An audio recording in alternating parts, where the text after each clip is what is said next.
People always ask me, Desiree, how do you do this? How do you keep your energy up? Like, how do you get pumped for the stage? I'm like, dude, give me the Super Bowl and I will crush.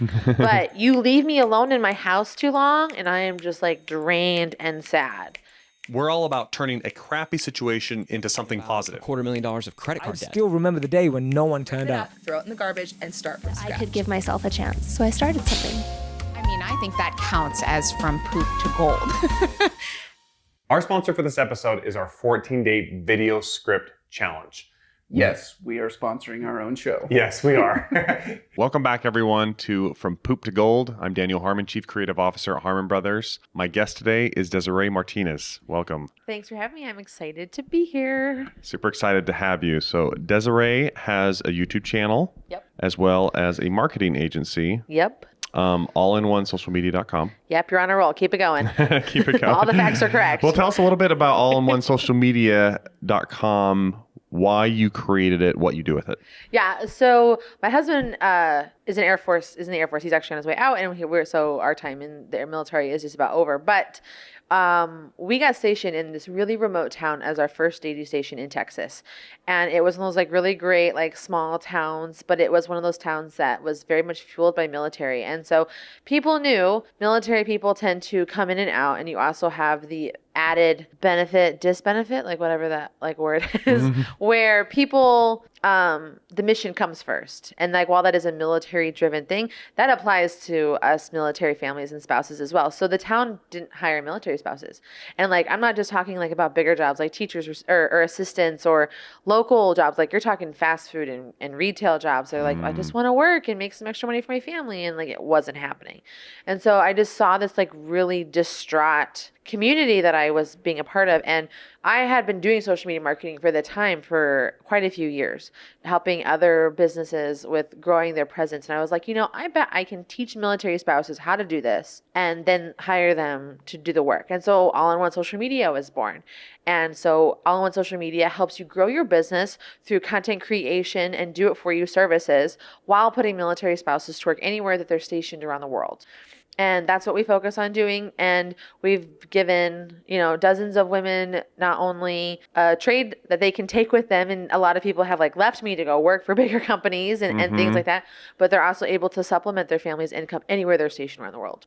Very cool. Helping them out, giving them something, giving them a little extra source of income, something to do. Like you said, in a place where maybe those opportunities just wouldn't be there at all otherwise. Well, even if you find something, like then it's literally without fail. Like there's this meme that goes around military community that's like, I have orders. I hate it here. All right, I can do this. Oh my God, I've like finally found my groove and this is the best place ever. And then you get orders again and the cycle continues. So even if you did find a great job, without fail, you're going to have to move anyway. So it's like being able to have something that works with your schedule and you can take with you is great. But more importantly, the biggest thing that's come out of it, and this was like totally by accident, is that because we're all military spouses, we all understand what we're going through. So when someone's like, I'm about to have a baby and my husband's deployed, or I have to PCS or move again, or like whatever's going on, we get it. And we can just like jump right in and like be there for each other, just like we do for in-person people in our own community. Yeah. So it's a really strong community. Like you said, they all relate with each other. They're able to help out in those ways when it's needed the most. And that is rough, just to have to get up and move all the time and then never be able to have a location dependent job. I mean, it's nice as well, that flexibility of like when you're able to provide something, help provide for them training on how to develop these skills with social media and stuff so they can go and take that wherever they want. I mean, that's very valuable. So that's cool. And well, I grew up this way. Like my dad was a Marine and so like we moved a lot. Like I could, besides like where I lived in high school for like, I got to go to high school all 4 years in the same place, which was like a gigantic deal for me. I've moved a lot. I think I've moved something like 29 times or something like that. Like I've just moved a lot. And so I'm personally entering a phase of life where I'm like actually going to be staying somewhere for a long time. And my husband also grew up a military kid and we're like, this is going to get really weird really fast. Like, what do we do? Like, how does this work? But a community. Exactly. Well, it's more like a quote unquote, like air quotes here, like traditional community. More of like, you're going to belong to the neighborhood. Yes. Yes. Like we're going to buy a house. I'm like, whoa, how grown up is that, right? Yeah, that's awesome. Okay, so on your YouTube channel, Yes. you teach a lot about content marketing. Yep. Right? Okay, tell us some of the do's and don'ts of content marketing. So the number one thing you have to do with content marketing, and this is the piece literally. Well, and I should also, some of our audience might not even know what that term means. Oh, yeah. Okay. So if you can define that first. What is content marketing? Well, content marketing is anything that you create and put on the internet to drive traffic back to your website. And this is like the business definition. Content is just whatever you put on the internet. So articles, images, videos, posts, like when you were posting up on your Facebook page that super cute picture of your kid, to like, hey guys, I'm looking for a dentist in my area, or oh my God, guys, check out this hilarious cat video. Yep. Like that is all content. Yep. In context to business, it is creating content specifically about your brand, your message, and your purpose, and then putting it onto the internet in the form of blogs, videos, emails, Pinterest pins, social media posts, all of that. So anything digital is called content creation. Okay. And so what I do is I teach you how to take all of this effort, all of these like fancy buzzwords us marketers like to use, like, you know, content marketing and email marketing, and go create that GIF. And you want to have, you know, micro content, and you want to have core content. And it's like, okay, let's break down what all these things are and how you use them and how you put them into a plan that is goal driven to help you accomplish your bottom line, which is make money. Like I don't skirt around that. Right. I understand fully you have to be a person, and you have to connect, and you have to have that eye to eye, and that you have to have purpose. But at the end of the day, like all of that stuff still leads to an ultimate objective of like, okay, but you also got to make money. Like you can create stuff all day, but if you're not making money, it's a hobby. And we're all in business to make money, to help provide for our families and live our best lives. Yep. And so this is kind of like part of it. And so I break that down for them with things. So to answer your original question of what are the do's and don'ts. Yep. So the definite do, and this is the thing everyone hates, is they have to test stuff out. Yeah.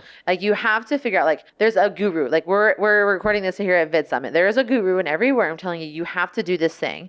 And if you have to do every single thing that they say, you will literally go crazy. Yeah, you'll die. Yeah. And so it's like, okay, so let's like pick something that like I like this. Let me stick with this for like 3 to 6 months to see how this goes. So experiment. Yeah. Figure out what works. What did you like this? You know, lean into like what you're good at. Like I know some people that are absolutely horrified at the idea of filming themselves, but you know what? I could do a podcast all day. Like I can talk. Yep. Like I have a face for radio, like that, like cliche, or like, oh, I really love to write, or I really love to take pictures. Like, so like start with something you like, test it out and see what works for your audience.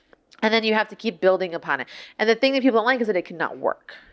So like, it's one of those things like, yeah, it doesn't work. So like once it doesn't work, then it's usually, that's when most business owners like, I'm out. Like I can't, the social media thing isn't for me. And it's like, no, what were you doing? Like, what was the objective? Did you have a plan? They're like, well, of course I didn't. And I was like, okay, then let's have the next phase of our conversation, which is my second to do, is now you have to have a goal for your content. So you have to test, you have to have a goal. Yeah. Test and then have that goal so that you're able to basically measure whether or not you're succeeding. Yeah. So it's like you reverse engineer. It's like if my goal, and the goal isn't always money. The goal is like, I want views. I want website traffic. I want email opt-ins. Yeah.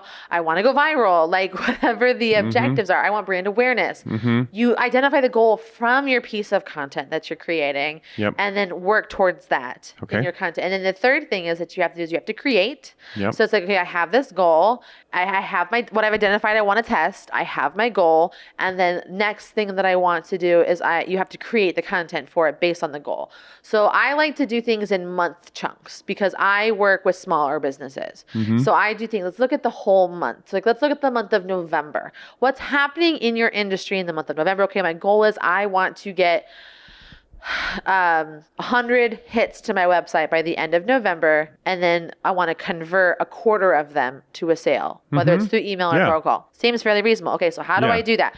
Okay, so I'm going to create this one piece of content. I'm going to create a video where I'm going to educate people about the industry-specific information no one knows for November. Yeah. So like, let's say, so for Harmon Brothers, it would probably be something like how to make hilarious kick-ass videos for your business to sell on Black Friday. Right. So like that, like, so make that and I want the royalties from that. But so that's the one piece of content like that they would promote for the month. Yeah. And then you have to create that piece of content.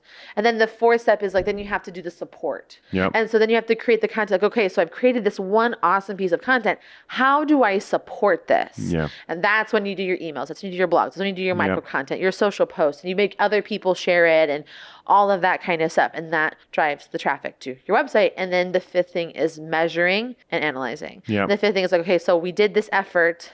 So come December 1, okay, what did we do? In November, how many hits did we get? Yeah, did we get to our 100? Are we converting at the 25%? Exactly. And then like if you make it, good job. You've done a good job. If you've gone over it, even better, high five, like everyone go have an ice cream sundae. But if you don't, like you measure, like, okay, what didn't go as well? Where did we miss the mark? Like, could we have done this better? Like, hey, let's talk to as a team and figure this out or work with like our coach or our mastermind group or whatever. Like, what could we have done better here? And honestly, I think that when you set realistic goals and stuff, if you don't meet them, it's probably just like the delivery or you drop the ball somewhere. Yep. And so that's what content marketing is. And that's like I help people work through. I dive deep into the really specific things. I provide you with resources to make it really easy for you. Like I did a video a couple weeks ago that was literally like, here is a literal piece of paper that you print off and you plan your whole month. It's everything. You look at what happened last month. You talk about like what industry things are happening, what hashtags, what's coming up, what holidays are happening, what you're going to make, what your goal is, and what is the content you're going to make to support it. And then the follow-up video is like, okay, you have this. Now here's how a calendar works. So it's like I try and hold your hand through this because I know you as a business owner are good at your job. Like I would never go to a CPA and be like, I know how to do taxes. Like, no, like I know what I'm good at, which is content marketing. And I need to, but they need help executing this thing I am good at. And so I just show them how to do that by holding their hand through it. Very cool. And my videos, I hope do that for them. Yeah. With a lot of sass and personality for sure. Because like, if there's anything I am not, it is definitely not boring. So. Yes, I can attest to that. Both in real life as well as in video. I'm a little sassy. Yeah. It's all good though. It's fun personality. So podcast is From Poop to Gold. Yeah. So here comes the question. What's your From Poop to Gold moment? When have you had that crappy situation that turned into something positive, maybe even something great? Yeah. I mean, so like I know because this is like on a personal side. So like we're gonna get deep, y'all. It's all like good. We're gonna put on some berry and just like go deep. Okay. So my husband was in the Air Force, like I've talked about, and I have had we've had a really rough couple of years. My husband had a deployment, and unfortunately, he was riddled with some mental anxiety and PTSD that came from it. And trying to recover from that when you're faced with your trigger on a daily basis can be very wearing on you, not only as an individual, but also on the people that love and support you. And so, like, we have been working really hard through getting through that, and it took a very negative toll on me. And I literally like hit like the crap rock bottom, like where every person I knew was like, Desiree, like, why are you so unhappy? Like, what is going on? Like, this isn't you. This is not. And so I just had this like conversation with my husband one night, and it just like, it's just kind of like this like fog lifted over me, and it was like getting like really clear. And I realized that like I was just doing stuff I didn't like because I felt like I had to, and because I had like pigeonholed myself into this situation where I'm like, I have to do this and I have to accomplish this, and like, oh, you need to have time to heal, and I need to be able to work, and we need to make money, and it just became like all of the wrong things. And so for me, like my gold came out. Like I can like without that in this conversation say like I've never been happier. Like my husband is doing great in his recovery. Like I'm in a really cool place with like my best friends and my family, and like work and business is just like wonderful. And it really is like just such a like super cliche thing. Like I hate to be like that person that's on like a cat inspirational poster, but it really is like your mood, your attitude, your mind space really affects every part of your life. Yeah. And so if you are in a bad place, and if you are just like not doing stuff you love, get rid of it and find a way to do something that you do love. Like there are a lot of things I was having to do that just weren't working for me personally and professionally. And I was like, okay, it's time to get rid of these people, get rid of these clients, and just like step into a place of like, I'm going to do what I love. And then the money's going to come from that. And it really has. So changing it up from the things that you like felt like you had to do or whatever, that you weren't enjoying, they weren't playing to your strengths maybe. Yeah. It was Then just going The military life is really hard. Oh, it's super and hard. transitioning out of military life is really hard. Let alone like doing it with little kids. Like my kids are 5 and 4 and doing it with like a mental health issue and like something that's been like draining you and like we're trying to work through for years. It's a lot. And like it just, there's no way it doesn't take a toll on like multiple areas of your life. And so I'm happy to be like in a better place and like just like be making things like just like I'm so excited about and being around people that just like super inspire me versus people that I had this like imposter syndrome towards, or like I was just like I'm just with these people because like I have to be because of we work in social and stuff and internet and it's like everyone wants to connect with you and you're like ugh so I know how that goes. So you're an extrovert. Yeah, yes. Yes. What are you? What's your approach to networking? My approach to networking is to just, I never let anybody be by themselves. Okay. And like, so I'm always that person, like I will always go find someone that is like sitting by themselves or they kind of look like they're lost, like they don't know what to do. And I will go talk to them. And I almost always start with like, you look lost. And I was like, let's talk. And then I will see other people in that conversation. I just pull people in. Like I am not afraid of people. I love to talk to people like that. People always ask me, like, Desiree, how do you do this? How do you keep your energy up? Like, how do you get pumped for the stage? I'm like, dude, give me the Super Bowl and I will crush. But you leave me alone in my house too long and I am just like drained and sad. And like, you need the interaction with people. You feed off of it. I do. Because we work on the internet, I meet so many people like, I'm actually an introvert. And I'm like, I just don't understand what you're saying right now. I'm like, I need people and I need like human interaction. I literally, my husband's like, I'll take, like, because we're transitioning into our new life, right? Like I just said. And my husband's like, I'll take the kids to school. I was like, no, do not take my human interaction away from me. I will take my kids to school because I have to like get out of my car and I have to like walk them in because they're still little. And like, look, I just get to be, even if like they're little people, I'm like, I just need like the energy that comes from people like to absorb it and fill up so that I can like, okay, I can do what needs to get done now. But if like I'm just like not around people and like my house is like blackout curtains everywhere because I live in Phoenix where it's hot and bright and so it's just like I'm just like I need people. My dogs are just not enough. Very cool. But I love that idea of just almost out of the goodness of your heart kind of a thing. Just noticing someone that's lonely or by themselves, doesn't really know what they're doing, they're lost, and then just coming in and just like networking events naturally form cliques and like passes of people, like whether like they've never met each other or not, but like they're just like super into it. And people I think by default have like this, oh, I don't want to interrupt them mentality. Yeah. And I am 1,000,000% interrupter. I'm like, oh, what, you're having like a really deep important moment there? I'm just gonna come in and be a part of that. Like I'm that person and like I'm not everyone's cup of tea and I fully like own that. But most of the time I think people are just really grateful that someone like saw them and acknowledged them. Took the initiative. Yeah, and this is like took the time to like make them a part of it. Yeah, that you broke the ice rather than them having to do it. Yeah. I was never that person that was shy either. Like I was always like, I'll go ask boys out on dates, and I was always like, so my dad was mortified while I was young, but like it was just one of those things. So for me on the introvert side of things, I can definitely say that most introverts do appreciate like an extrovert coming in and being like, hey, let me be your friend, Yeah, so very cool. I don't let Daniel introvert very often when we are together because we hang out a lot. That's right. Cool. Well, we have a gift here for you, Desiree. Ooh, books. Yeah. Do you have this one? I have the digital copy of this book, well, now you have the physical copy from Poop to Gold. I pre-ordered your digital copy of your book where like it wasn't even formatted yet. And I'm like, read the book. It was just a Word doc. I'm like an accidental OG Harmon Brothers fan. Like my love of like the stuff that you guys have created goes back like literally to the start of my digital marketing career with Aurabrush. Oh yeah. Yeah, that does go back a ways. Yeah, like one of like the people had come to me and they were like, "Oh, we want to create a funny video," and I went to the internet and I was like, "Aurabrush is brilliant." Like I went like legitimately down like the ultimate black hole of like everything Aurabrush, and I was like watching the videos and I saw like all of the documentaries about how like you targeted Walmart employees to get in there. Like it was this whole thing.